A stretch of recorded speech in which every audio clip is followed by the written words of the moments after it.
Al Pinder was drafted a week before his birthday in February 1943. He had worked for Westinghouse prior to being drafted and wound up in the Army's Depot and Supply School.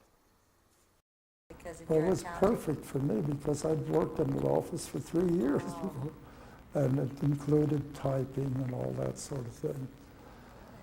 And the best part about that, after the schools were over, they took the top 2 in each class. They had small arms class, bomb disposal class, all these different classes, and they took the top 2 in each class and they rewarded them by giving them a 3-day camping trip out in the Maryland Hills. The first time I slept out of that tent. And that was your reward? I was number 1 in our Depot and Supply School because it was snap. I've been doing it all my life. That was your, Then I should tell you this is how clever I am.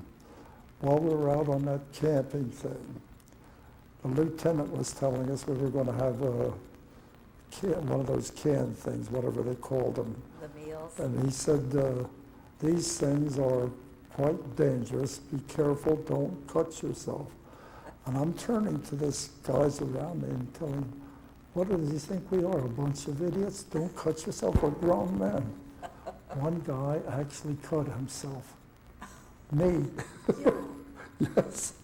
And the guy that was the head of the medical class put a bandage on my finger about that big.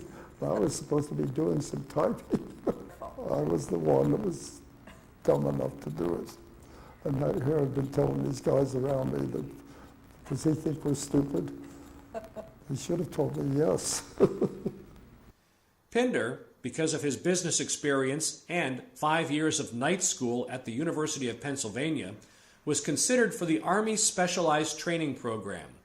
He didn't qualify for that because of his age, and was on the verge of being sent to Europe as a replacement soldier when another opportunity arose. They picked me as the clerk. So I became a clerk at Georgetown University at the unit that was keeping track of all these soldiers coming in and going out and all that. So that was great. Yes. Except that I learned something new. They didn't have a barracks for enlisted men in Washington, so they gave us quarters and rations. Quarters and rations, that money to live on. You know what they gave us per day? $3.05 a day. To live on. For room and board. That's not $3.05 a day. Well, I was getting $66 a month as a corporal.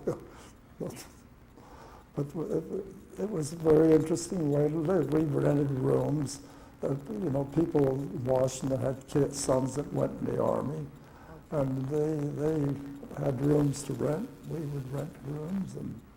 That's where you live. Then they were going to close down the Georgetown University unit, the receiving center. In February of 1944, Pinder was transferred to Edgewood Arsenal near Chicago. He said, once again, opportunity knocked. And I worked in an office. There were only 15 enlisted men eventually went into that program, but all the rest were officers that had been purchasing stuff and all that. And the boss pointed to me when we came over and he said, you come over here. And I became his assistant. And I was very lucky. He was a lawyer, and lawyers couldn't add 2 and 2 and get a proper answer.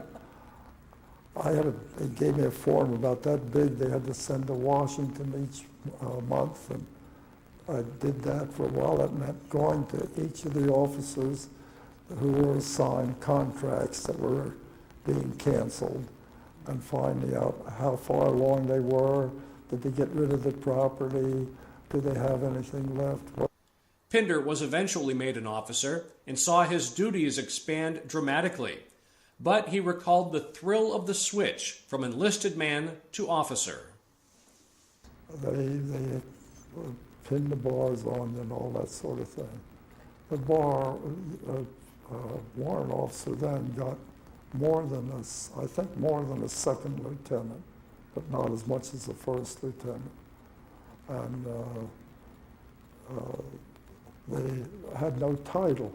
A warrant officer was addressed as Mr. So-and-so.